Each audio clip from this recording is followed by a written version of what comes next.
Welcome to our end of year special, beginning of 2026 special for Stadium Scenes main event. I'm DJ Fluck, along with Ralph Schudel here. To my, I guess he's on my left side here. You know, this whole mirror thing, I get confused because I'm kind of slow as I get older. Gonna do your mind box. Happy New Year, Ralph. Welcome to Hey, 2026. it's interesting. Yeah, 2026, 2025 was kind of a dumpster fire as It, we talked a little bit before we it got on air. was, yeah, it But was.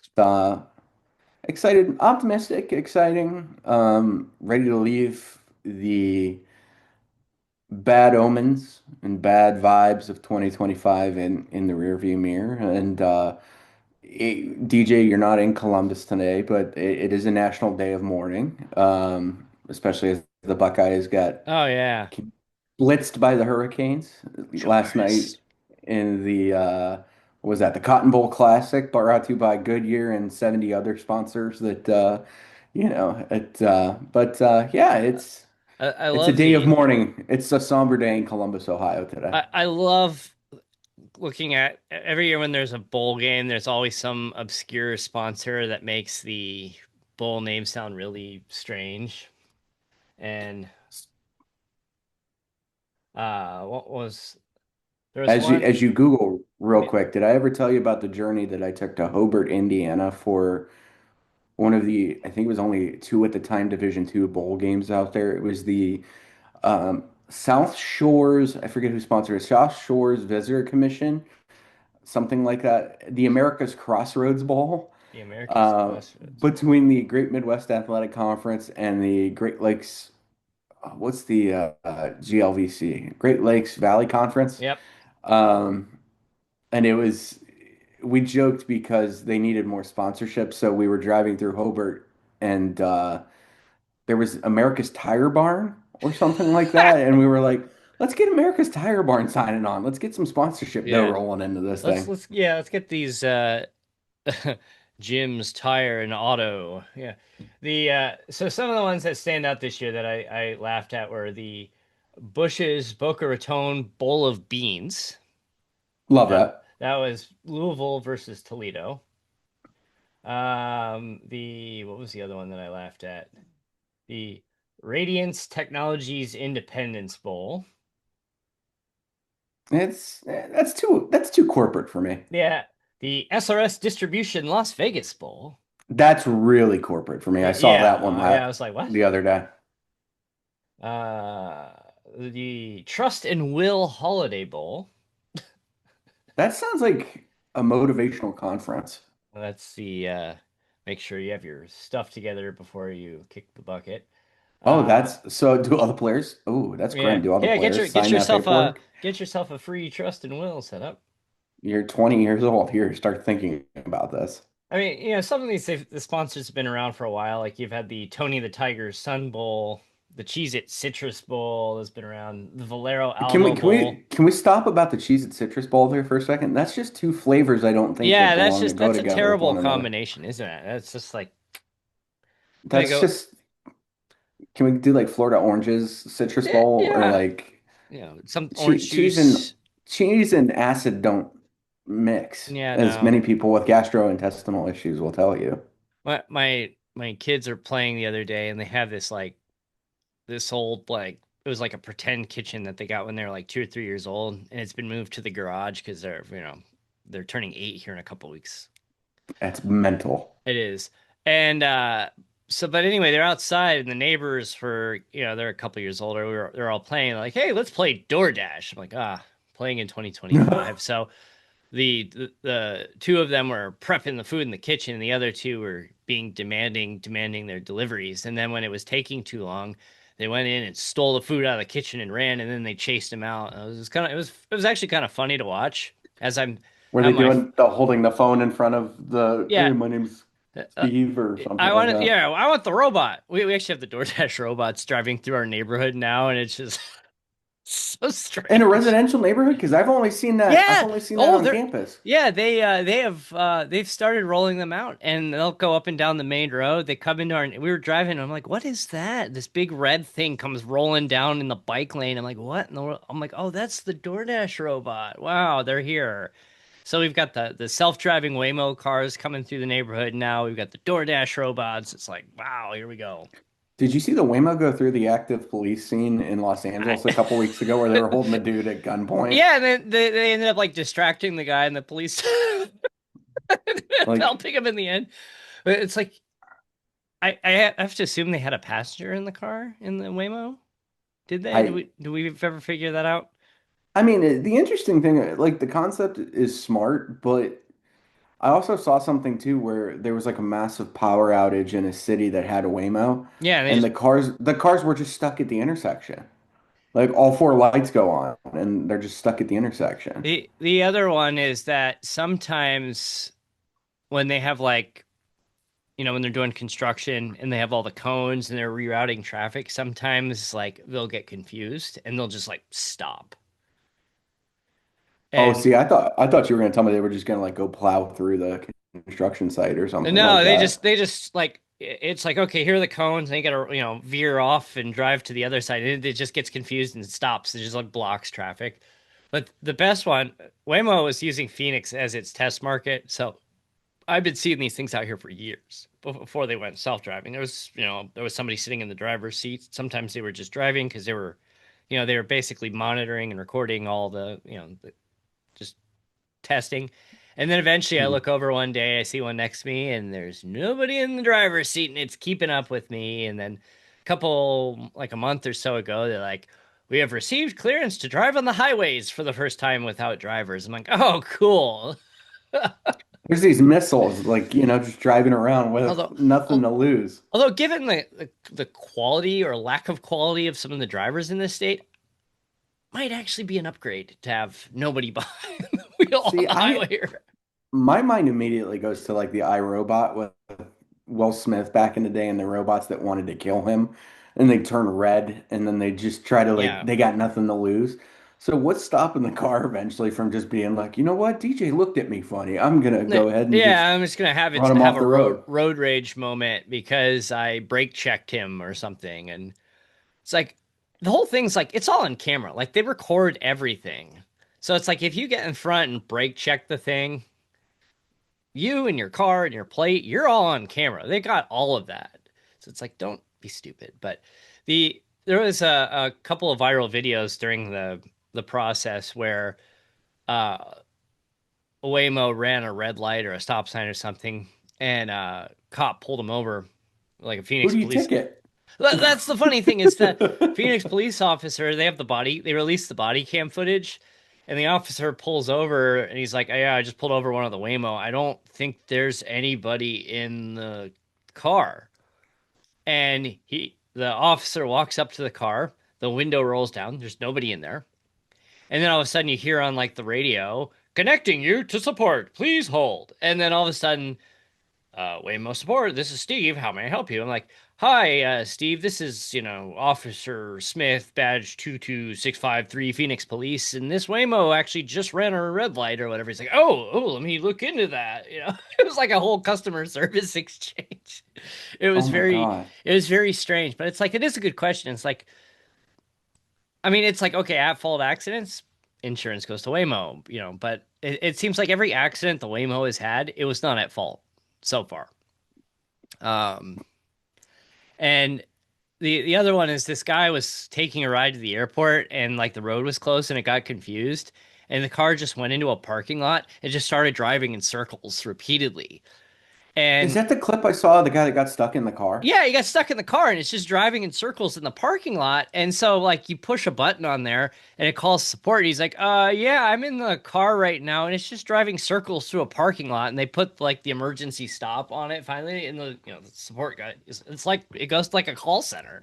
It's like, oh, I'm so sorry about that. Let me get you going again. And it's so strange. So it's such a weird Why? transition.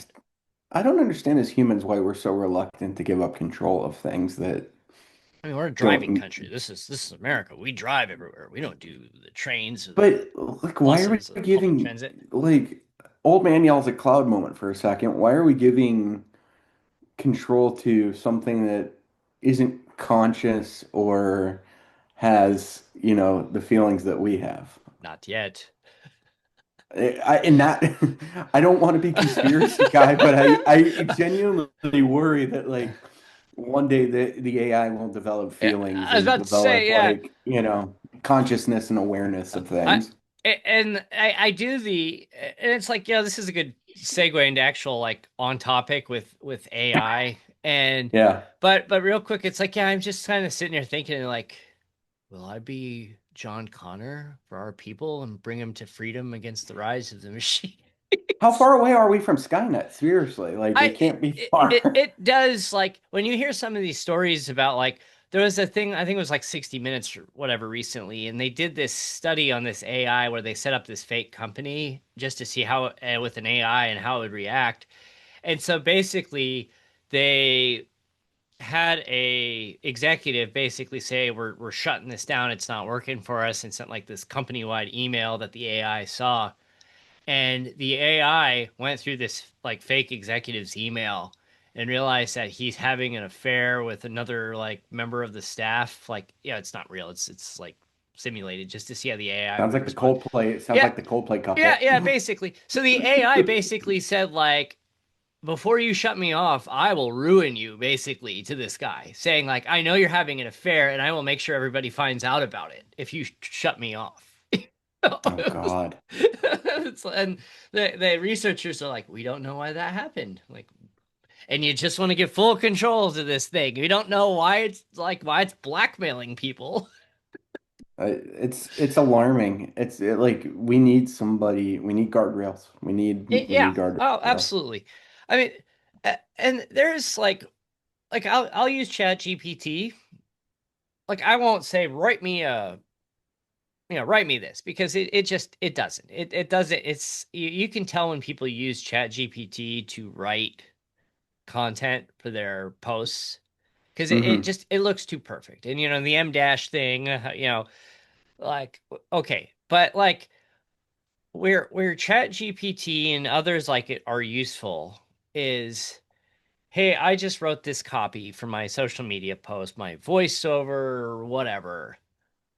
Help me clean it up. Help me make it more brief, make it more Keep exciting my sounding. voice. Yeah, Keep my voice. make it exciting. And I've had really good luck with that. I will do that. I will write a piece like when I do we do our weekly live streams, and I've been posting those voiceover shorts. And what I do is Hmm. I will write the copy myself, and it sucks.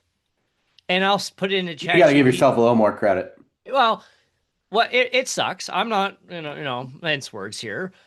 And I'll put it into Chat GPT, and I said, what do you think I should do differently here? I need to consolidate this. I need to make this voiceover about 25 seconds. The first 12 seconds or so is the last week recap, and then the next 12 seconds are, hey, here's what's coming up this week.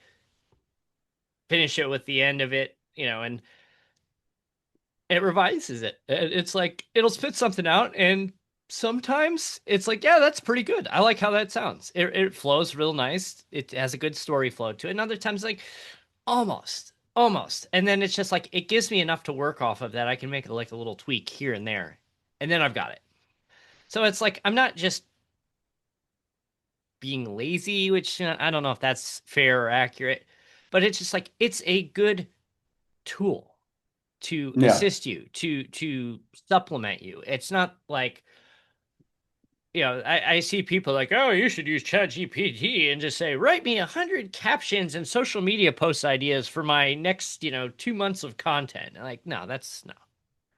No, and I agree with you. It's meant to be consulted, I think, with what you do, because like what you're saying there is, I use it as a tool too. Like if I write a social media post of one of the couple accounts that I manage that, I feel like you could put a little extra spice in the sauce. I'm going to consult it and look at it, take it into account of what it said, and then I'm going to put my own little personal flair on it because I'll tell you, DJ, I had a team that I work with I won't say the name to protect the innocent, but You have a tongue. they wrote a they did a breast cancer awareness notice. They had a breast cancer awareness game that they were playing, and they just went with write me a passionate prompt or write me a passionate thing about breast cancer awareness Yeah. before our blank game. And it sounded, they made the public address announcer read it, and it literally was beep boop bop bop beep boop boop, you know. Um, it sounded, you can't even, the person trying to read it tried to put inflection in it, tried to put some emotion in it, and the words just, it wasn't conducive to that. It No, wasn't conducive to, a change into exciting tone or yeah, fall into a solemn tone or anything highly like that. inappropriate. Yeah, it was just like, yeah, right.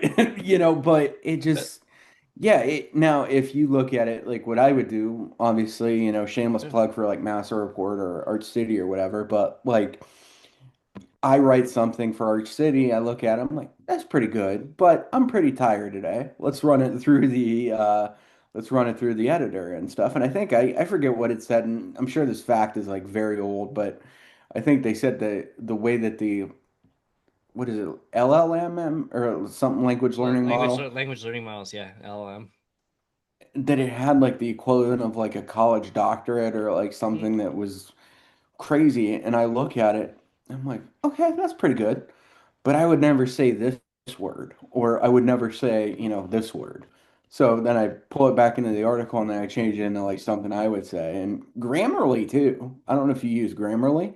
I've It used it before. Well, they were a partner of ours until they ended their affiliate program.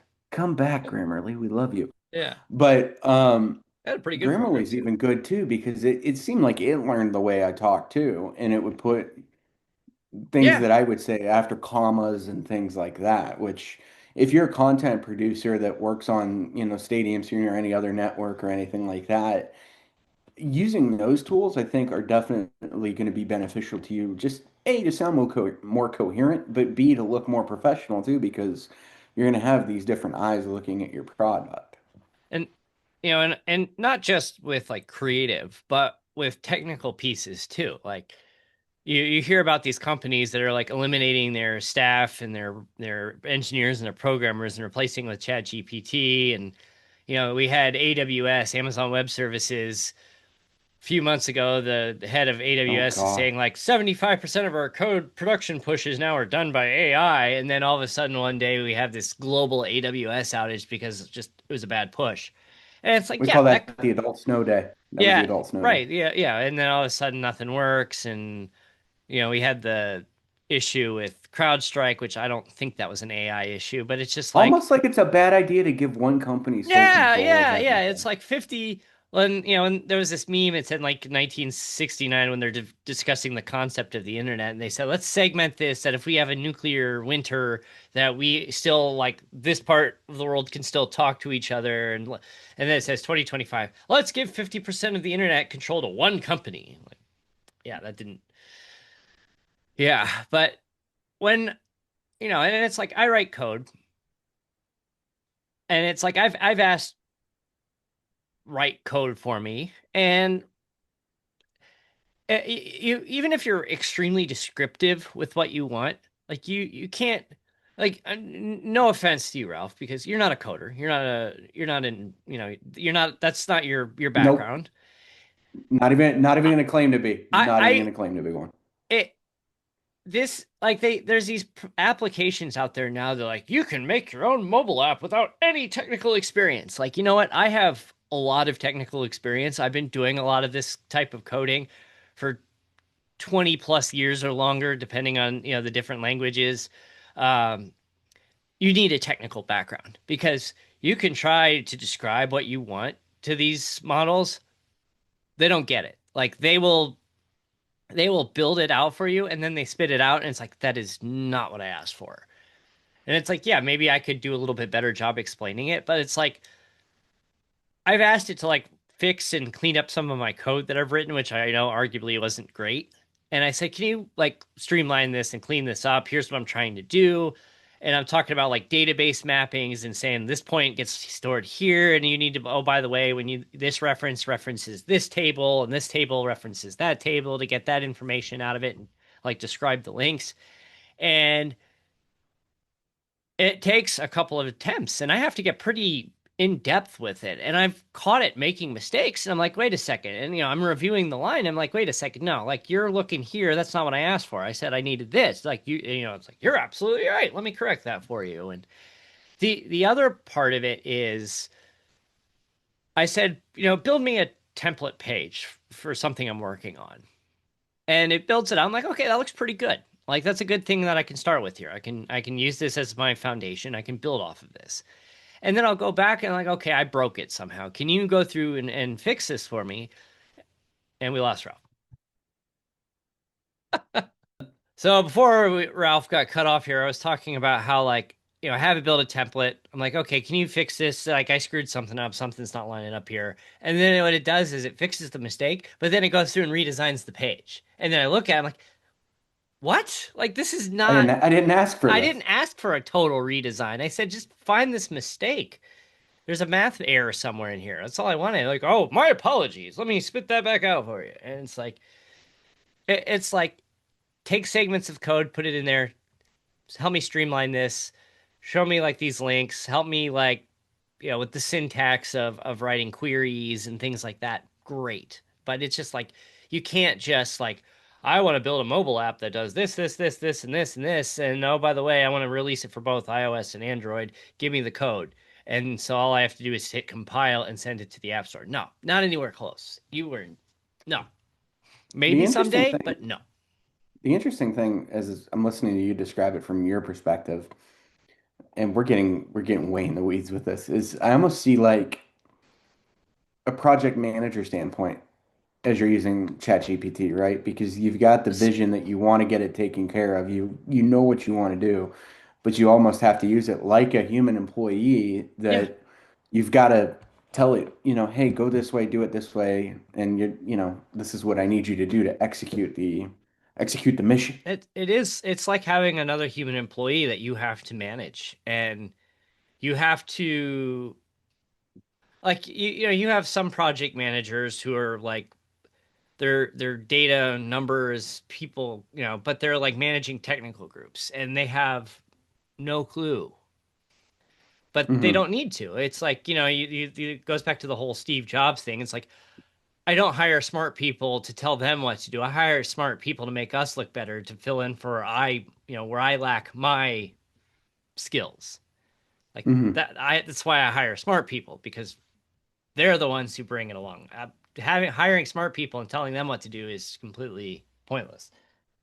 But anyway, AI. So AI is a big part of 2025, but you've obviously shared on your social media that you had a rough start to 2025. We actually last year talked a little bit about it. You were going through some stuff, family stuff, last year's end of year show.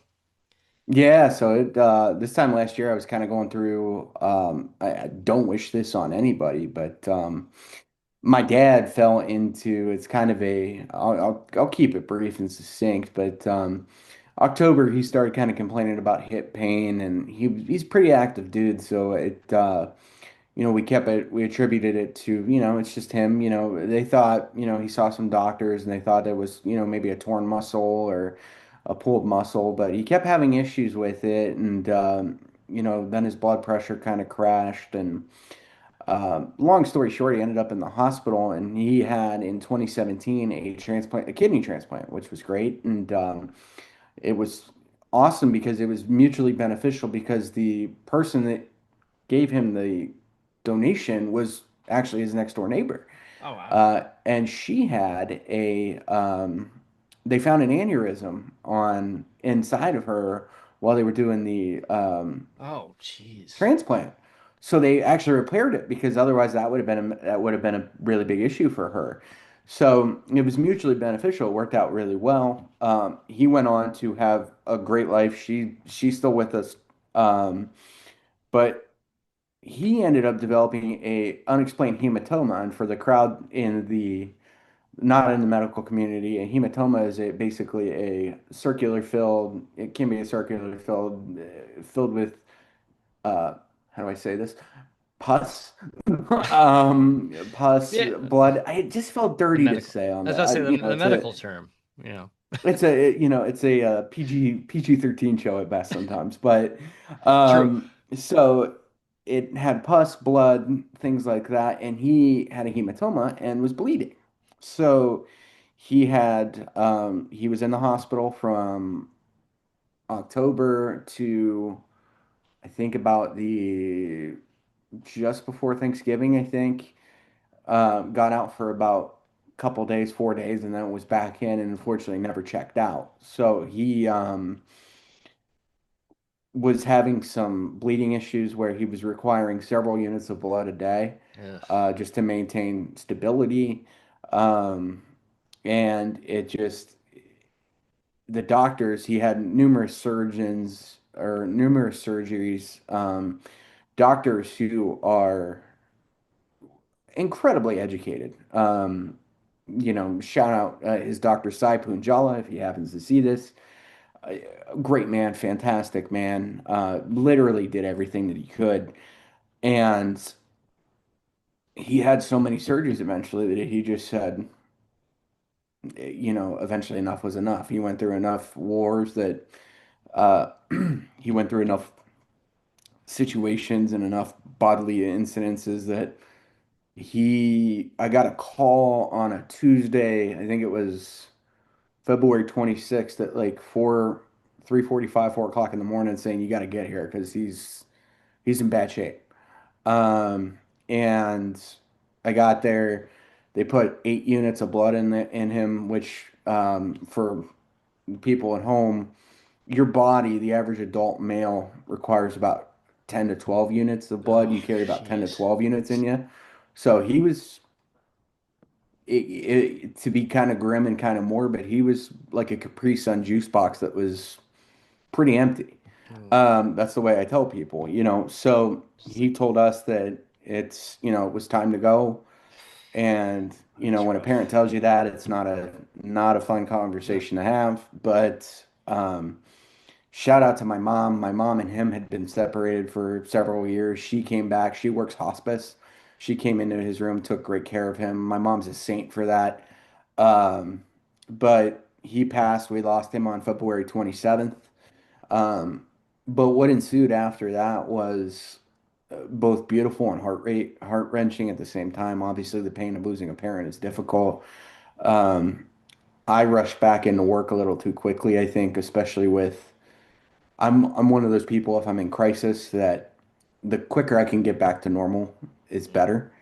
But in this instance, I should have stayed away from work and stuff a little bit longer because mentally I was not all there. I was very short with people. I was angry, and I think if I can get on a soapbox for a second, I think in this country and everywhere else, I think we need to give people bereavement leave that is not 3 days. I think 3 days is way too short. I think Yeah. it doesn't account for the human spirit. I think that's just very short-sighted, and I think that doesn't really do anything to beat the narrative that we're all just gears in a machine, turning the machine of life necessarily. But I digress. I saw people that I hadn't seen in years. Of course, I had my best friend come in from out of town. He dropped everything, came in from out of town. DJ sent me a text. People from around the country, around the region sent me text messages, Instagram things. And I am so eternally grateful for everybody, not just in the sports sphere, but in my personal work sphere, personal life sphere. And if I can get on mental health and therapy are so important, especially in this day and age, especially it doesn't matter where you're at, politically, what, nobody's too macho to go sit in therapy and cry it out on a couch, man. Like it is so cathartic that you have to take care of yourself because I think if we've all learned something is that nobody's going to come to save you. You have to save yourself. And it is so important that and so easy to just pick up the phone, call somebody, check in on them. Pour the big thing I'd tell you, DJ, and I'll tell everybody else too, is pour your cup into the people that reciprocate and that genuinely care about you too. Just don't waste any energy on people that don't care about you and don't that just kind of use you. And use you sounds weird to say in that context, but It- it's, it's giving, it's relationships are give they, and take. Like yeah, and they you need a harvest off of take your moment, energy. you're going to give it back at some point. It's going to balance Yeah. out. So it was a tough year, but I'll tell you, it wasn't all sad because it was gratitude and to see the love and the foresight that my mother heard me talking about her. So anyway, the to see the foresight and to see what he thought, the forethought he put in everything. He told me before he passed, he wanted me to move into his house, which of course I don't know if anybody's ever had a that's a real big mental hurdle because you sit back and you think you're like, oh, you lived here, you know. Well, I moved into his house. It's a beautiful home, way too nice for me. Really nice cardboard, hopefully. Um, it's a beautiful home. He set just so many things up with care and TLC, and I kind of feel like I'm a watchman of his home and the domicile, if you will. But I learned to kind of do things that would make him proud, but also to do things that fuel my cup. I know I'm very involved in, you know, women's sports. I'm a huge believer in women's sports. It's kind of funny to think DJ, I don't know if you've ever seen Letterkenny, but there's a character called Squirrely Dan on there, and Squirrely Dan is a very big burly man, a little bigger than myself, but he's a big feminist. He has a professor. I forget the professor's name, but he references her numerous times during the show. Professor Trisha, that's it. Sorry, it just came to me. Um, and he's a big believer in women's sport or women's activities. I am a big believer in women's equality. That's why you guys will see me out with a lot of semi-pro teams in the Columbus area. Shout out Delaware Rising and my girls up there. Columbus Eagles. I joined Pickerington North Soccer this year, which we got to the state Final Four, which is an insane run. But it gave birth to a new project called Arch City Athletics that I came up with. I know everybody Substack's huge right now. I love Substack's platform. I know some people have some thoughts about it, but I'm not really doing it for the money necessarily, so that I don't really have to worry about revenue sharing with them at all or anything. But it's just a great avenue to get an instant notification to people, let them know what I've been up to. I'm trying to get fancy on the TikToks too, and do some cool stuff. But I took, he was a big believer. My dad is very funny, and I know somebody out there listening to this was probably in the same boat that I am too. My dad was very stoic, and that in the fact that he wouldn't tell you he loved you until his back was absolutely up against the wall. And he was a big believer in my photography career. And I didn't find that out until my sister showed me a text message that they had a conversation, like a sidebar, about it. And that he said he loved how passionate I was about it and that he saw me light up about it. But he would never tell me that, which was really interesting. He was very funny about the love about it, It's funny how that works. It's just like, and and it was really interesting. So I've kind of taken that, he left some money aside and kind of helped me upgrade equipment and get a little more serious about it, which I'm incredibly thankful for about that. And it's helped. And I try to help people get good photos of themselves, get good people to, because I deal with some communities. I used to deal with a community. I used to work at a private school in town that was very affluent, very well off. And now I serve, kind of a mix of affluent kids, but also underserved population, which that really fills the cup. I felt like kind of a really big outsider when I first got there. but kind of settling in now with them and to see that they appreciate it is really cool. There's no bigger feeling that's better than giving of oneself to somebody who has less than you. And Mm. if you have that opportunity, especially going into the new year, what better way to rack in some positive vibes, and to get things rolling in a positive manner. That if you've got a gift, no matter how big or how small, DJ, we're talking about, I don't understand coding, but I understand pictures. I understand how to do, good pictures and stuff like that. And there's not a lot of people that understand that. Like I No. was just talking to my sister yesterday about, helping her out with her business, and she literally didn't realize that we have a shoot scheduled for next week, and she's like, "It's going to take you 2 seconds to get those photos." I said, "No, you got to think about it. Yeah. These are marketing photos. I need to edit and make sure that blemishes are gone. I need to make sure that light hits this person the right way. I need to make sure that this happens, this happens, this happens." Yeah, Oh, I I don't want to need have to. like the two-face shadow thing going. Yeah, and it's just like, oh yeah, like oh iPhone, AI, done, And picture. No, it's no. so many people think it's that. And iPhones are great. iPhones are wonderful. But I explain we have a science museum in Columbus called COSI, which I think it's nationally recognized in certain arenas. I talked to their photographer and she laid it out to me one time brilliantly. She goes, "You got to think, Ralph, what you're doing is a form of physics." And I said, "Holy smoke, she's right. It really is physics. You start getting math in with letters, DJ, and that's where I get kind of confused. Solve for X, solve for Y. What is that? You know, But I've made I it mean, it's 36 like years in life and I've never used trigonometry to my knowledge, you I, know. I have a like a a digital SLR camera that I don't use nearly as much because it's one, it's inconvenient to haul it around, and a lot of places like, oh, you can't even bring it in unless you're press. You have the press badge, you get in on the press row there. But it's like it's set under my bed, but it's like I sit down and it's like all these dials and settings. I'm like, I don't even know what half of this stuff means. Like, oh, this is an action shot, I guess, or whatever. And it's just like I've never really taken the time because it's just like one, I'm spread thin enough as it is. Like I don't need to take that on.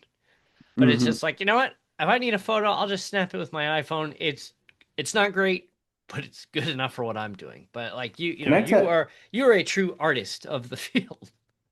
And it's weird because I've started hearing this, people are like, you have reach, you have people, and I sat back and I didn't really grasp that until this year, where we're like, oh wow, yeah, I'm like 2 phone calls away with connecting somebody to something that they need. It's really, really cool and it's really refreshing because I've even had like I'm working with high school girls soccer and a lot of them are trying to get recruited. And I'm like, wow, I am 2 calls away from getting a girl looked at. It's something I didn't realize that, and it's really cool to use that networking and use that platform. And it was all through photos, and it's just like I've met coaches through taking photos, supporting their team, doing things like that, and it's one thing.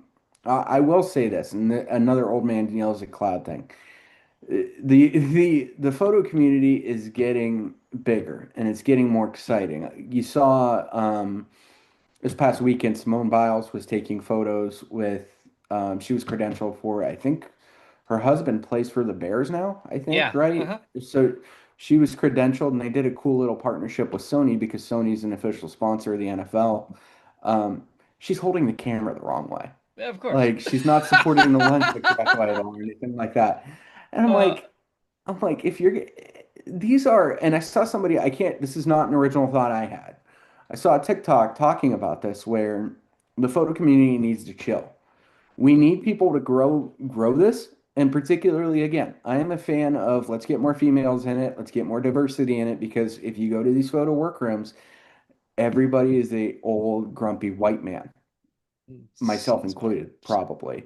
Not No, quite old I'm yet. jovial. I'm jovial. I can You're be grumpy you're at the times. youth movement. I'm the youth movement. But these athletes, Suni Lee, Simone Biles, all got to where they're at through elite levels of coaching. So before they go out holding these cameras, show them how to properly hold a camera. They're not going Right. to be mad at you. They want to get better. Yeah. They don't want to be made So fun of because this is something I've told my kids, like everywhere you go now, like my kid's acting like a dope in public. I said, everywhere you go now, like this isn't fair. I know it's not fair, but everywhere you go now, somebody can, in a matter of seconds, can get this thing out, hit record. You, as a Hmm. almost 8-year-old, decide you want to throw a temper tantrum in the middle of the store and throw down a rack or throw yourself on the ground and kick and scream. That could become the next TikTok viral sensation in 6 hours. Like that can happen. Like, do Or you want yeah, like that the fall? yodeler. Yeah. Do you want 20 years from now, people like, oh, you're the, You're grumpy you're, kicky baby or you're something the, like yeah, that. you're the Dick's Sporting Goods grumpy kicky baby. You don't want that following you the rest of your life. Like, just like you don't want to be the Karen I, video and the throwing a fit in the store, the middle-aged woman throwing a fit in the store over not getting, you not accepting her expired coupon. Like I know that's a I lot of feel like that's a stereotypes, but slippery slope because if you're the Dick Sports grumpy kicky baby, like then what's next? Like an American Idol audition or like is Real World still a thing? uh, well, yeah, okay, but it's like we've also too have like glorified the wrong things. It's like, oh, hey, this let's put them on Dancing with the Stars. It's like Right. what's this person famous If for? Sean Because they had Spicer can get on Dancing with the Stars, you can do like anything. this person had a meltdown in a TikTok that went viral on TikTok, and now you're on Dancing with the Stars. Like our definition of star has really changed. Are we on D-list celebrities now? Like how far are they Uh, dipping into the well I, now I would for say F plus, F don't plus. disrespect Andy Richter that bad, though. Oh no! Oh, are you talking? Oh, I thought you were talking about us. I'm like, we're F plus. No, no, no. Oh yeah, no, no, no. I mean, I'm talking Dancing with the Stars, like No, the I love talent Andy show. Like what Richter. it Andy Richter. The thing with like Andy Richter is like Conan was such a niche thing for a long time, hmm but it's like everybody who it was like our generation grew up staying up late to watch Conan at 12:35, and hmm some of us are old enough to remember when Andy was still there. Some of us like got into it after Andy had left to try to go start his own career, and he had a couple of shows, but never really broke out on his own. And then he found his way back to Conan with the Tonight Show, and it's just like the dude's seriously funny. He's a really hmm sharp dude. Like he was the A plus sidekick for Conan. Like he was Conan's perfect sidekick because Yeah. they're both incredibly funny, incredibly smart guys, but they're so totally different that they played off of each other so well. And but it's like him, yeah, like I give him a free pass just because I love Conan, I love Dandy Richter so much that it's like, yeah, like he belongs on there. And then they had their like, oh, pick the random athlete, to give them. I Give I them a shot. still I still say like, my other show we've talked about this with IndyCar. The IndyCar has a image problem in the sense that like you ask the average person who's the most famous IndyCar driver that you can think of today. Willpower. Most people are not going to say Will Power, even though he's been around for 20 years plus. It's just a great name. It's just It a is a great great name. name. It is. But it's just like you have somebody like Scott Dixon who's been around forever. He's in his like late 40s now, still racing at a very high levels, won the Indy 500, won numerous championships. Arguably like New Zealand's greatest athlete, but there are people in New Zealand that don't have any idea who he is. Like he is like the greatest athlete that has come from your country, and the average person doesn't know who he is there. Like that is a problem. But hmm the thing is with IndyCar, people are still making like Mario Andretti jokes, even though Mario hasn't raced in 30 plus years.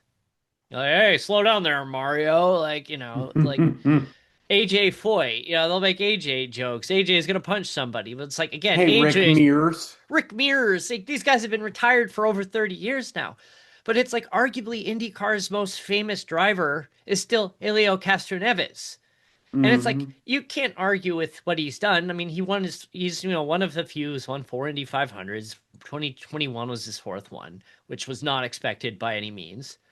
But it's just like, why is Ilio the most famous one? Because he won Dancing with the Stars like 15 years ago. Hmm. And it's like people who don't follow IndyCars, like, oh yeah, I remember that. Like, he was on Dancing with the Stars, but like he hasn't been a full-time racer in like 7, 8 years, and he's still the most well-known driver in the series, and that is a huge problem. How far off are we from Max Verstappen being in Dancing with the Never, Stars? he would never do something like that. Never. He would Never. rather disappear and hide forever than do something. You know what would be a real power move is if he did Dancing with the Stars, That did would be one fun, song and then quit. with No, like, but only to his song, the do do do uh, do. Max Verstappen. Do, do, do, do. it's funny just the evolution of Max because it's like I think the only thing that has changed with Max is that he doesn't whine as much as he used to. He used to whine. If he wasn't winning, he was whining. Like, and Hmm. even when he was winning, he was whining. And that went away.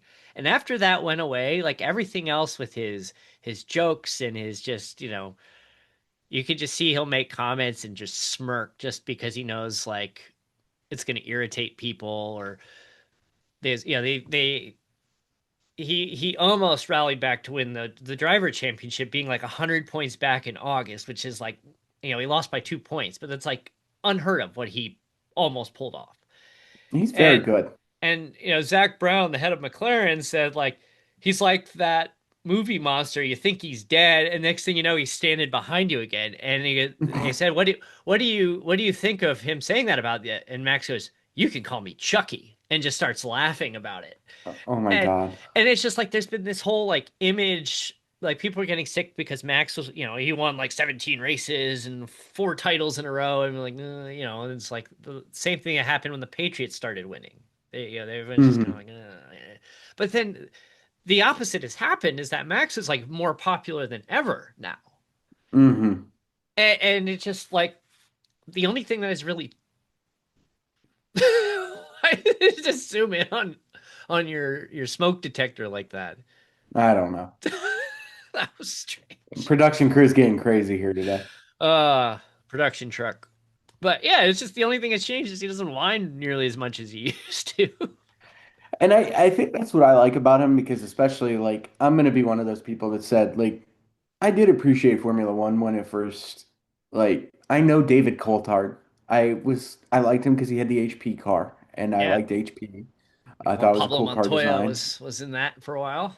And then, obviously Michael Schumacher. I'm partial to Ralph Schumacher because I was like, oh look, somebody with my first name doing something cool. Spelled differently, but close. Spelled differently, but Ralph.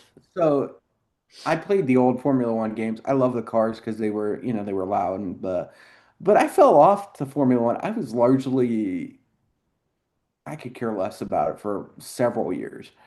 Um, but then I found Drive to Survive and I Okay. was like, all right, I'm back in. Like this is cool. In those early seasons, especially when Max was tapped as the chosen one by Christian Horner and all that. And like I was like, I hate this kid, man. Like He's I cool. hate this kid. I love the number two driver, whether it was Albon or Gasly or, uh, Checo. I never really was in on Chaco, but I I think he thought got a Albon, got a raw deal. I think Albon and Gasly got a raw deal too, but I love Pierre too for some reason. But that's Pierre a that's Gasly. that's a yeah, Gasly. Um, Nico Hülkenberg. Um, Nico Huckenberg. Oh man, I miss Daniel Nico Ricciardo. Hülkenberg. But now I think in I hate Zach Brown. So my hate for Max has shifted to Yeah, Zach like Brown. Christian Horner is gone, so now our hate is shifted to Zach. And I'm like, all right, let's go Red Bull. Let's go Max and whoever's in that number two seat. Let's go. Like let's roll, Yeah, it's baby. it's just that whole like Red Bull dynamic has. If you go from what it was a year ago, everyone's mad at Red Bull. They're mad at Max because he's winning. They hate Christian Horner. Helmut Marko's a jerk. Checo's getting hosed. He's getting scapegoated. Even though he's given a piece of crap car, and a year later, Marco's retired. Uh, you had Yuki Tsunoda, who was was in the seat up until Should never have been in that seat he probably should have ever. never, but he's still well liked. Horner gets fired, and it's just like that whole dynamic of that team, and you can tell that dynamic of that team has changed. They're new. I'm blanking on the principal's name now, but you can just see there was a whole shift in the dynamic in there, and just the mood of that team changed after Horner was gone. You know who my favorite Red Bull team member is? Is the guy that they always cut to and Drive to Survive. The really tall black guy who was Yeah, muscular with the yeah, dreadlocks and everything. Like, and was hyped he was hyped for anything. Like they'd be like, "You found $20." He's like, "Yeah." Or like, Max makes a pass. He's like, "Yeah." That one yeah. dude. Like, I love everybody knows who I'm talking about too. Yeah, And then and again, I can't think of something. his name, but the and then the Drive to Survive thing is weird because it just kind of shows how our interests are because Apple has taken over the contract in the US for Formula One next year, which there's people are upset about because it's like I gotta subscribe to Apple TV now. As an MLS guy, I can tell you that's not a good idea. But yeah, MLS is like finally gave some numbers this year on their move, and I that was my whole argument against it. Like that's not you're not going to grow I going to a still don't niche believe surface their I like that. still don't believe their numbers either. I don't either. I think they're yeah. I don't trust the numbers. As I don't somebody who buy it. lives in a market where they actively lied to us to try to get the team out of here, I don't Yeah. believe Well, anything and that they have that's to I think put that's a out. big part of it too. Is I don't trust the leadership of Major League Soccer. Period. But I just like this is not the move. And Formula One, Liberty Media, they commanded all this money for this contract, but it's like the most watched race on TV in the US was like a Miami Grand Prix that had like 3.5 million. Hmm. And like your average NFL game is much more than that. Like you're not even Hmm. sniffing that. You look at NASCAR and it's like NASCAR would be, if they got 3.5 million on a view on a Sunday, that's a really good weekend for them. Yeah, that's But like it's like, Daytona 500 well, numbers. Daytona, I think Daytona was like 7.5 or 8 million was like the Oh, average. wow. Yeah. Never So, mind. it goes like Indy 500, Daytona 500, some of the like premier events, and then like Miami like was ninth or 10th on the list. But it's just like, What's Austin do? Is Austin pretty strong too, or it's no? pretty strong. I mean, it's the same issue that like the Premier League has. And it's Hmm. just like, do people on the West Coast really care enough to get up at 5 a.m. on a Sunday morning to watch? Yeah. Because a lot of times you do. Like if you're in Pacific time in the US, there are a lot of races that start at 5, 6 a.m. And it's like, do I Hmm. really want to get up on my Sunday morning at 5 a.m. to, some of the criticism is like the after turn one, lap one, it's more or less set. Yeah. There was a post that somebody put out that at the end of lap one of the first race of the season, the top five ended up being the same as the finishing order of the drivers' standings. So it's like, oh, the That's season was interesting. essentially over after lap one of the year. But That's funny because it's even if you think about Monte Carlo too, like if you do that Grand Prix, nobody's passing in that no, Grand Prix. no, and Yep. like they're realizing that like it's going off of name only. And Hmm. it's just and then they moved it that it's no longer part of that Sunday anymore where like I really that was like because it was always sometimes that was my birthday. Like this year that Sunday is my birthday this year.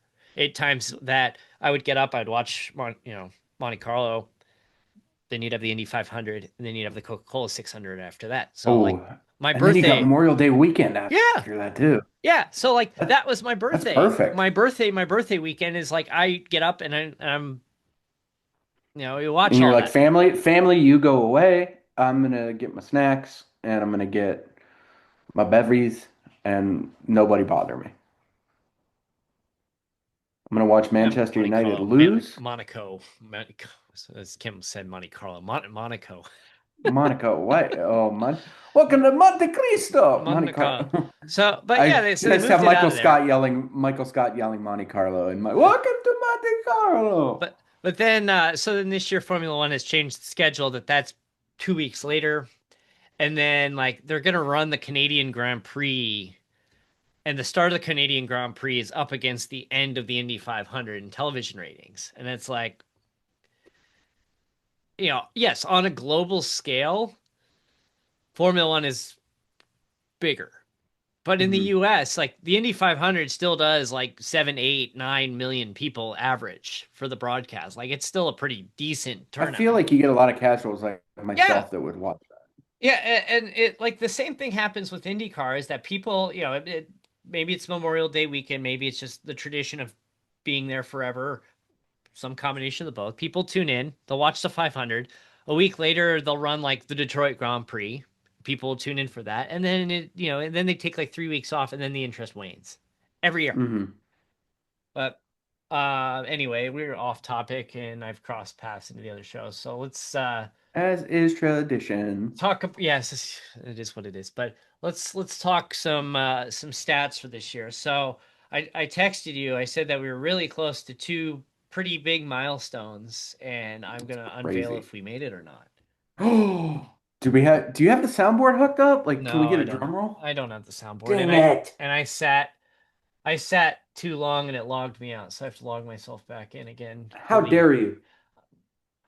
I'm gonna Uh, fix my pad on my seat here because as we my transition. tailbone. So, now that we've like hyped or gone way off topic up front and spent way more time, As is tradition. as is tradition. So, we've been pretty transparent on our stadium scene metrics, and we had a really really good year as far as page views go. So, just to give you an idea, just the website itself in 2024, we did 1.63 million page views in 2024.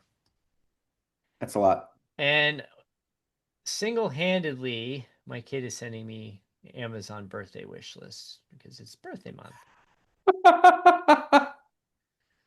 We had 1 month in 2024 where we did 225,000 page views. The next best was 184. We were consistently pushing the six figures in page views in 2024.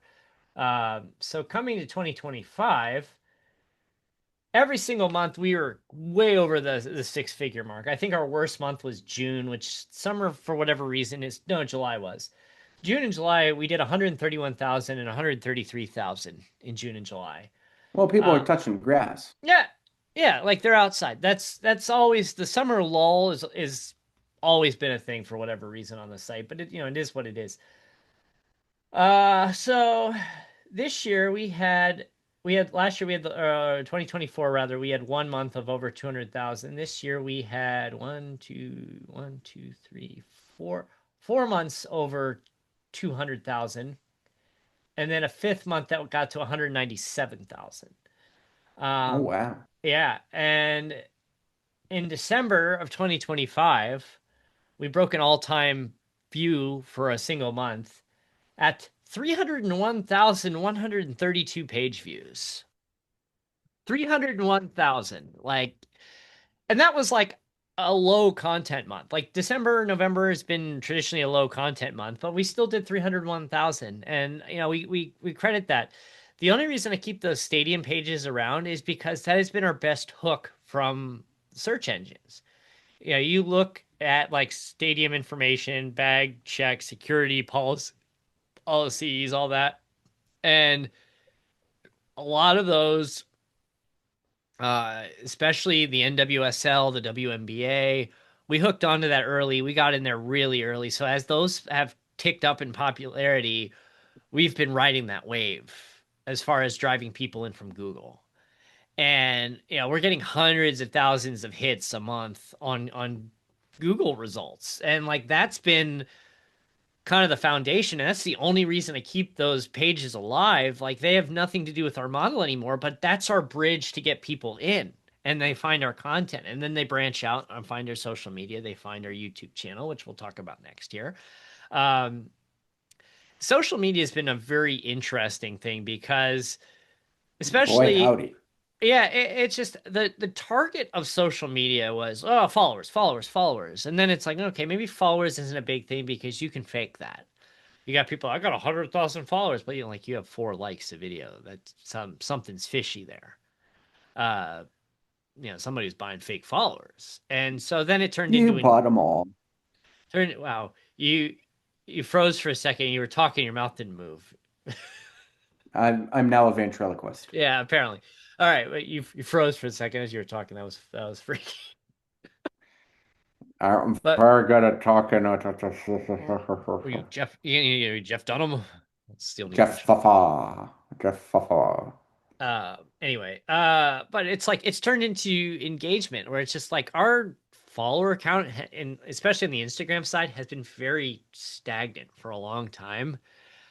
But I'm honestly not worried about it because it's getting pushed to people that are seeing our stuff. They're not following back, but they're liking it. They're engaging. They're commenting. They're clicking on our links. Like that has arguably become more important. So it's like I don't care that we've been relatively. The other thing I've done is like we had a problem early on where some bot issue started following us, and all these like dead accounts started following us, Yes. and I do not buy followers. I did not buy followers. And we got like one day like we had like 800 people follow us in like a week span, and I'm like, oh, you just screwed us. Like you just royally screwed us by this. And so what I've been doing is I've been going through and finding those dead accounts.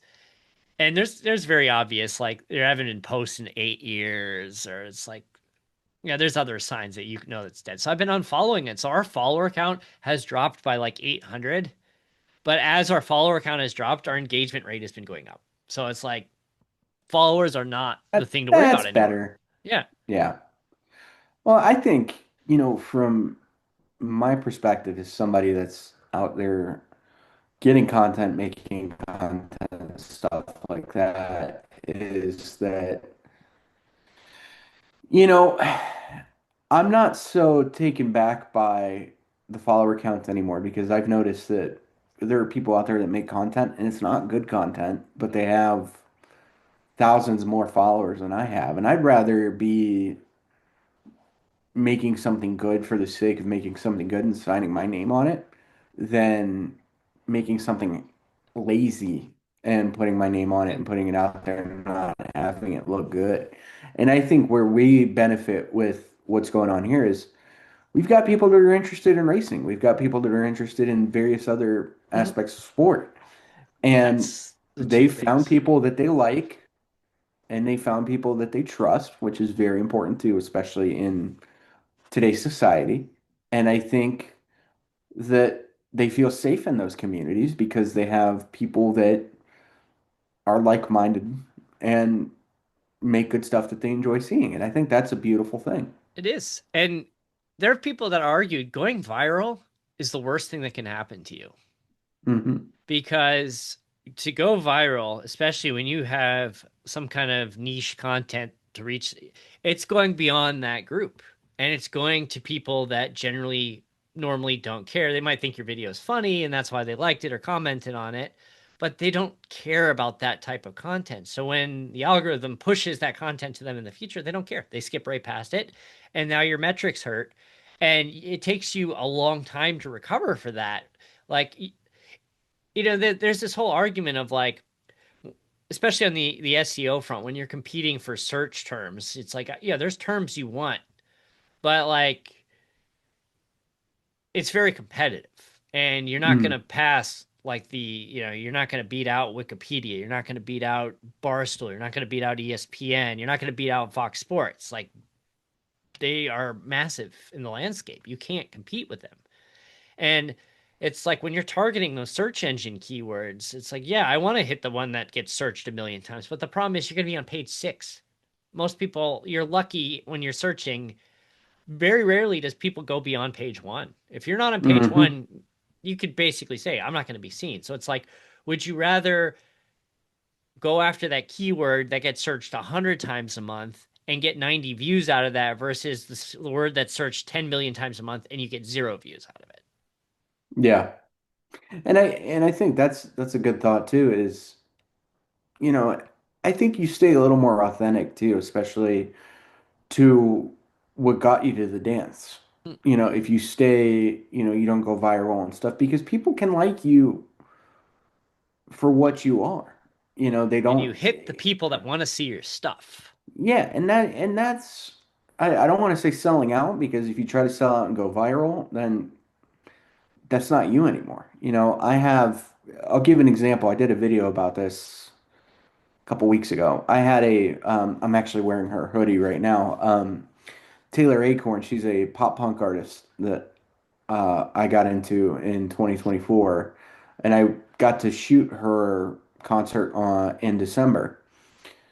Well, somehow she got my information and sent me a autographed postcard from her and her cats Her cats? for Christmas. It was a Christmas card. Sent me an autographed, yeah, from her and her cat. She's got two black cats.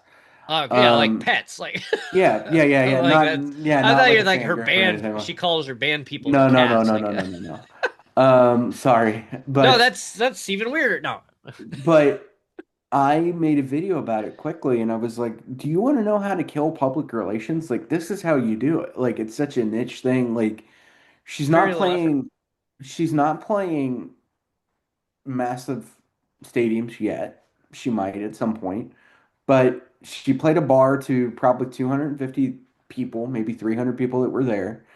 Um, and if you think about it in the grand scheme of things, what do those postcards maybe cost her? $45 together for a lot of maybe 1,000 Yeah, with and a little postage little little time. and a little bit of time. And but for me opening it, and then I started seeing the algorithm push other people showing that they got theirs. She just made she made an impact in these people's Yeah, lives, and B, it's such a nice gesture that, and I said it too in the comments to somebody. I feel like artists now, specifically main big name artists, just view fans kind of as they're a commodity. they're a commodity. They just kind of view them as, oh, cool, there's money coming to my checking account. That's cool. But the way that you build loyal followers is doing something small and niche like that. Yeah. Like, Oh yeah, am I well aware that she's probably never going to do something like that again? Probably, but but you've got that it's just the memory. Like thought that one time, and I'm going to save that. Like I have the credential from the concert I shot hanging right here, and I have the ticket that says band comp because it was a comp ticket to Shooter, which was awesome. But I'm going to keep that Christmas card and just be like, yeah, like an artist sent me a Christmas card because they they were could. just being a rad person that day. Yeah, And that's how you create memories for people. And I you think that's the same way with the website to tie it in to what we do here is you people create create. cool memories for Yeah, that. you create. That's how you create. Yeah, there's like Pat Flynn writes a book about you don't want to create followers, you want to create loyal fans, and that's how you do that. That's and you want to see people like that succeed because that tiny bit of effort on their part just created that personal connection, and that person is like you blew their mind like that. Just that's how you do it, and And you're it, doing it the right way too. You're not, selling sex. You're not doing anything like you're not doing anything I mean it sells, but gross. You're not doing anything gross or grotesque at all or anything no, like that. You're being classy, and it's that's a really cool thing, especially because if you go look, if you dive into an internet wormhole, particularly about Taylor Acorn, she's a great artist. She brings little girls up on stage to dance and sing with her and stuff, and it's like that's cool, again, man, memories, to see fans and memories. somebody, Yeah, especially a strong, independent woman, doing something for younger girls to see. They're going to see a strong woman do cool stuff, and they're going to it's think, I can do cool stuff like that, and we need more of that. and that goes back to the whole like why we do what we do is we're storytellers here. We are telling a story. We are hopefully telling an interesting story that people want to read or watch or listen to. But Hmm. it's storytelling. And when we've gone into our live broadcasting, we started off, hey, this is a competitive league, but where and getting into the YouTube stats here in a second, where we turned a corner is we turned it into a storytelling. I've said it before. You know who does the best at storytelling? Well, all the criticism aside of their business model and issues behind the curtain is the WWE or pro wrestling in Yeah, general. Hmm. They are amazing storytellers. And that is why they Hmm. are a big reason why they are so successful. They create these fandoms that of like, oh, I like this guy this week. Oh, John Cena turned and had his heel before he left. But it's just like you've got these passionate fans who will pay tons of money to show up and scream at yeah, at Me. an event. And people can argue, oh, it's fake, it's a story, but it's like, yeah, but you know what? They found it. It works. People love it, and So is theater. So it's is what you theater. watch on Netflix. Yeah, it's theater. It's a story. It's a compelling story that people can throw their rooting interest behind. They want to see. I haven't followed it in years, but it's I I know know Alexa John. Bliss can't throw fireballs. I I don't. know, I no idea what you just said. I know John Cena. I know John I Cena is not really a, I know a John strong C. man that can get, It's like hulked up by the crowd. I know John Cena because like he's crossed into the mainstream uh more than a lot of them. He did you remember when like in the 90s when Hulk Hogan tried to cross into the mainstream and make movies and those movies where there was like Mr. Nanny or something like Yeah, that or brother. Yeah, brother. Suburban Commando and they were just awful movies. And He lo did and a behold, you stick Van Diesel in there, and it's just fun. Yeah, yeah, oh yeah, Vin Diesel. But then like John Cena and Dave Bautista is another one who crossed into the mainstream from wrestling, and it's like, but it's for me, it's like I still think Stone Cold Steve Austin and Mankind, Mick Foley, and Kevin Nash and the NWO, but it's like some of that stuff's still around. I'm trying to think. Stone Cold tried to go mainstream, but I think he was a little too, I don't want to say Brash. brash. I just don't think he wanted to do it because from all the reports I see, is that he likes to kind He of enjoy a private life. he does. He also had some we'll just say he had some personal issues during kind of the peak of his fame as well. Mm. That yeah, it was not good. It seems like he's balanced it out, but yeah, it seems like he's a very wants to be a kind of a And private the guy. and the interesting thing about WWE, real quick, I know because we got to get to the YouTube numbers and stuff, but like it's really cool now. Like TKO, the same company that owns the UFC, which again, you can talk about politics and whatnot. It's kind of it's a bummer in some directions. It's good. It's good for them though because Keeps him health in and interesting. safety wise though, they can come in and out. They can dip in and out as much as they want. They're not traveling or wrestling as much as they used to. John Oliver does a really good expose about, speaking of storytellers, about Yeah.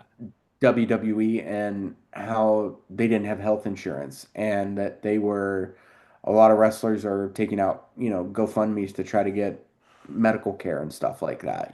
So And yeah, and you had steroids and some pretty dark stuff happen yeah, with some of you know, them, and a lot of them. Like you look back at a lot of these, not a lot, but there's a too many that you look back at and like died, died, heart attack, died, committed murder, homicide, yeah, yeah, murder, or suicide, heart attack. Yeah, it's like the Macho Man died of a heart attack. I think he died like wasn't he like driving and had a heart he was attack while driving, yeah, driving? Yeah. wrecked his car.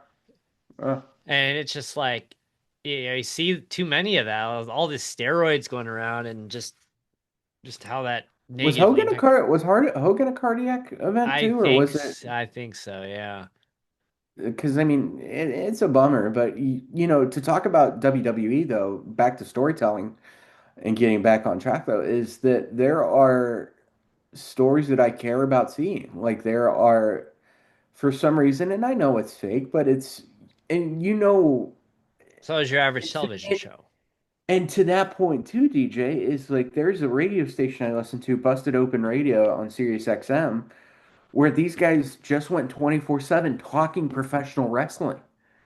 And it's like they're coming up with things and theories that I didn't even think of. And I'm like, holy smokes, what if they're right about that? Or like, that's an interesting wrinkle. And they teach you how to be a smarter viewer and how to look at certain things a little bit Yeah. better. And that's the same thing that we see with our people and what we do here is They teach you how to be smarter about basketball, or they teach you how to be smarter about ice hockey, or you and Eric teach everybody how to be smarter about racing. We Like don't. We're I'm not dumb when it smart. We're comes not to smart. I mean, our tagline for our show is two idiots talking racing and stuff. Like, let's be but honest here. in the average person though We're is we're not here to educate. but in the sense though for like thinking about you and Eric is like we can sit back and look at you guys and I can have an adult beverage with you. I can drink a Coke Zero with you. I can have Malort. Lord knows DJ loves Malort. I get Malort memes from DJ constantly. It's Drank some last night. but I feel like I can be myself around DJ. Watching him, not only am I having a personal conversation with him right now, but if I'm watching DJ on YouTube, I'm like, yep, that's DJ as I know him. There's no act there. It's no Howard Stern gimmick or anything like Yeah, that. Like it's DJ.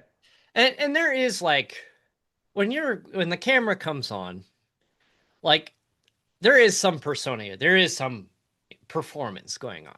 Like my wife will argue, yeah, a lot of what you see on camera is very me. Like You didn't say that. You didn't say there's that right no either. there My wife, my wife. my wife, very nice. But there's also another part that the camera is off. Like I don't know if I could handle fame. Like if I ever become like famous that like Mhm. people would approach me on the street. I hate being approached. Like I like when people are coming up and like trying to solicit and you're on the street and they're like, "Hey, I'm gonna come and I want to replace your What's your windows." cell Like, phone plan? What's your cell get phone away from plan? you go through Target and like AT&T guys are after you to like change your phone. Like, get away from like it's just Hey, like boss man, what's your cell phone plan? Hey, boss man. it's like I am a very and I am a very extroverted introvert. Hmm. It's like I can be extroverted. I can put on the performance. But like at the same time, like if I was at a party, I might hide in the corner and like don't talk to me. And pet the dog. Like leave me alone. Like I'm not even that. Like I'm just gonna sit over here in the corner and not say a word. Like I can that is my preference. Like it's just like it's yeah. Like You people, and you and I are cut very much from the same cloth. it's just like leave me alone. I don't want to be bothered. I hate it. Like when solicitors come to the door, I hate it. Like go away. I have this sign Don't up. don't you remember when we were kids, like the door would ring, somebody be at the door, and you're like, I'm gonna go get the I door. got the door. Now it's like hide. Now Turn it's the like TV off and hide. hide under the blankets and everything, like close the blinds, hide under I the blankets and I everything. I Don't actually answer the door. I have all these like no soliciting stuff on the signs on your doors and stuff. I actually mine takes it a step further. It says like no soliciting, no sales, no politics, no religion, no flyers. It basically says You're yeah, covering everything. and yeah, it's kind of funny, a little you know neurotic in a way, but it's funny too. Like it almost says like unless you're UPS, FedEx, the post office, or Amazon or food delivery, go away. It's Yeah. basically what it says.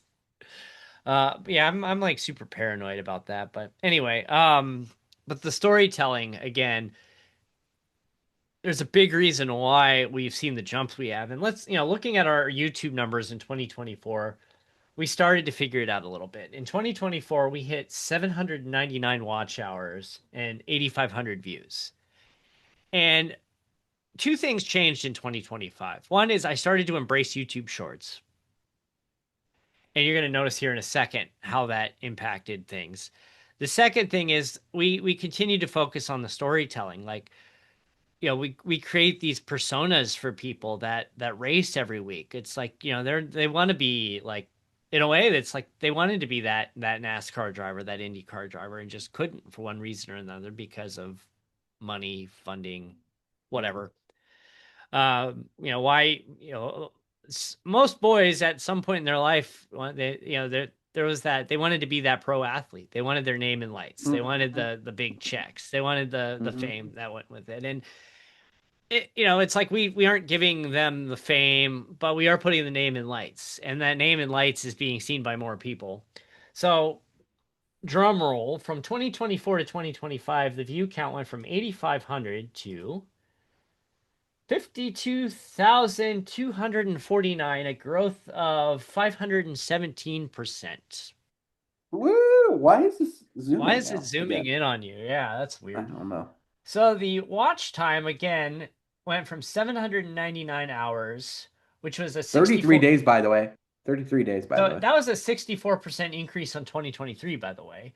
So I went from 799 hours to 1,312 hours, a growth of 64% over last year. So, um, again, just embracing shorts. And you can see looking at the watch times and the views when I started embracing shorts consistently, and all of a sudden you just see these spikes that show up. And uh, we embraced, we've got away. We were partnering with some people. We kind of got away from that. We're starting to use that collab function a little bit more Hmm. because it's actually like, you want to be that channel of the live esports with the sports talk, and you don't want to steal from them.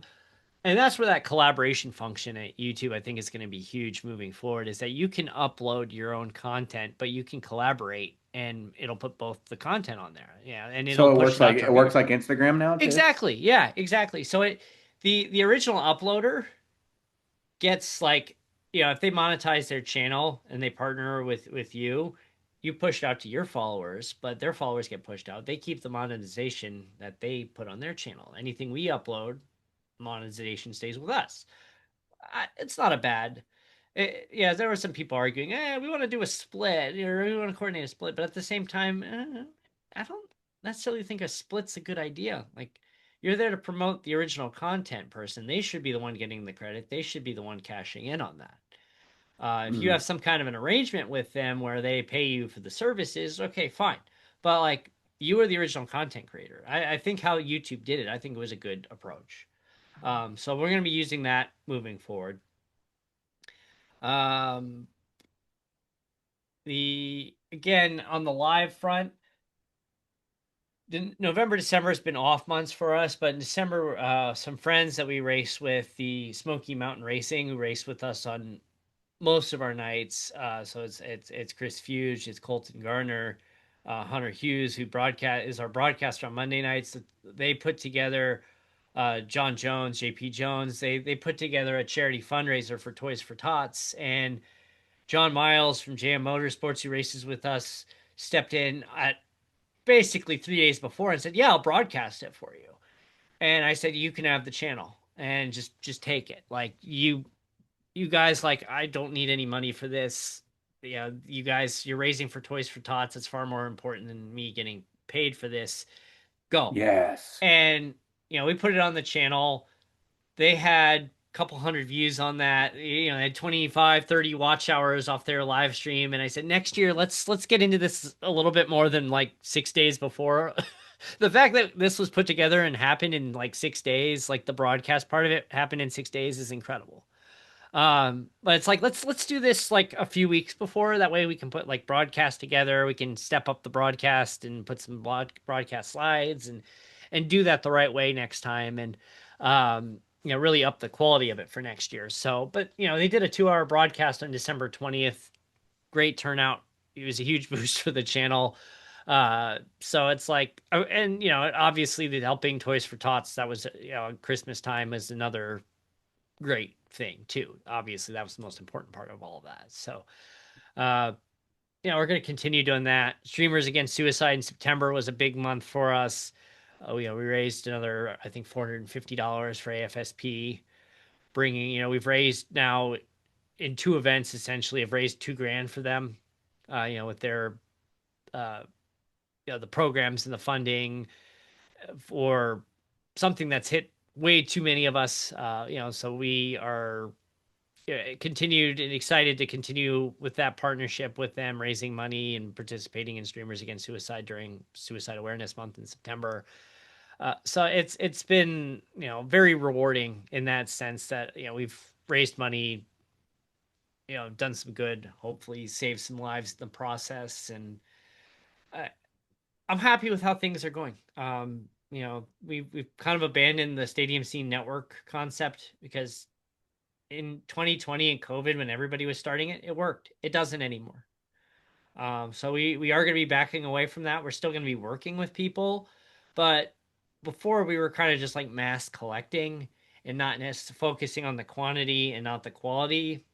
And now it's like we're going to be focusing on the quality. We're going to be working with people. We want to be more direct, more hands-on with them and not focus on mass producing quantity because most of those went silent after a few episodes, a few posts, which is to be expected. And even Yeah. people that had long running shows, eventually their life changes. They have a schedule commitments, they start families, they change jobs, they some of them have falling out with their partners that they work with. And it's just it happens. And we knew that. Like so our strategy moving forward is one is we're going to be focusing on our content, our original content. We're going to keep doing the live streaming. We're going to produce for people that want to come in and uh, they want to broadcast with us. We want to help produce with them, and be focusing on that part of it. If they want to collaborate and be a part of the channel, we're not going to say no, but we're not going to actively search them out either. No, I mean that's you make a lot of good points, DJ. I think especially with where everything's at, I think it's fun, it's exciting. It's definitely something new. I think too, being privy to sitting in on some of these backseat or these backroom meetings that we've had with some new stuff that you're getting ready to debut that we can't quite say yet. It's really exciting. I'm dumb as a box of rocks, and I'm excited to see some of this stuff go live, especially with the e-racing component and stuff like that. That's going to be really exciting, and I think that you know it's going to get people going because you're taking and there is stuff coming. I'm not trying to spoil. I'm trying to be cryptic too, but there is stuff that's coming down that DJ and Eric have thought about that um, are common problems that needed solving. So it It's problems we experience that we need yeah, solving. probably that we see what we're doing. So we figure if we're seeing that, somebody else is out there seeing it too, and they're actively creating solutions to that. So I could see something like that getting popular with like fantasy football too and stuff like that.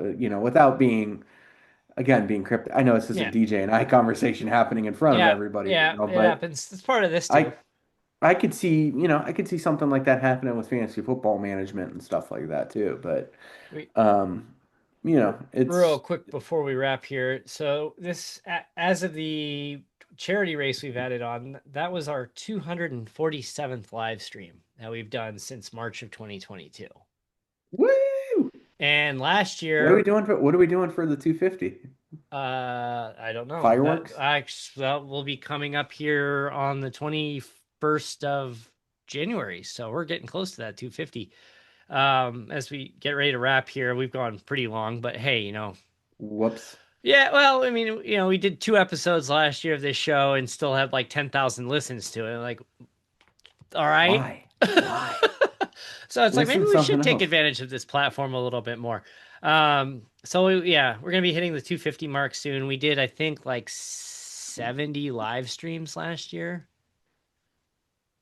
We had three Not leagues, bad. a charity event, a couple of special things here and there. We did those Friday night live streams, those late Friday night live streams where it was just bantering, and those proved to be, we run a iRacing like GT race, and the group comes in there, it's used as practice to prep for the official events like the Daytona 24, which is coming up again.